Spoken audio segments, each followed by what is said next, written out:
Nagmamahal na lahat ng bilihin pero dito ang puhunan piso pa din. Bongga, di ba? Pwede ka pang makaipon at kumita ng 36,000. So, una, maglagay tayo ng baking powder, harina, at syempre, kailangan din natin maglagay na menu, chicken powder mix.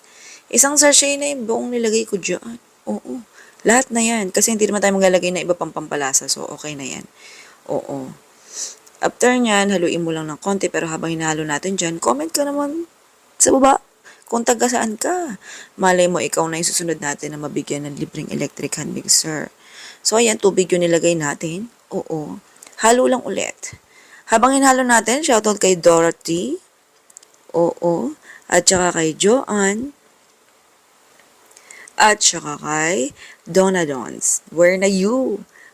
May pa-cash G tayo dahil kayo ang tatlong unang nakahula ng ating recipe for today. Sana nga lang present kayo ngayon dito sa ating recipe na yan. Oo.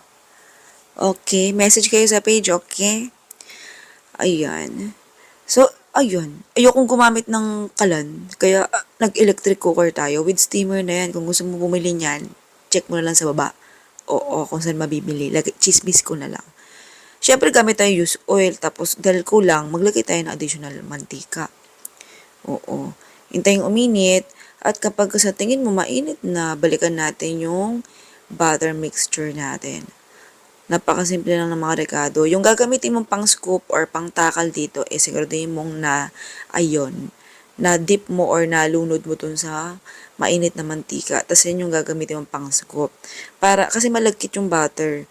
Para di siya kumapit ng bongga, sa kutsara. So, kailangan mo siya talagang ilubog lagi sa mantika kada scoop. Ganun ha. Yung listahan ng recipe at saka costing, meron tayo niyan.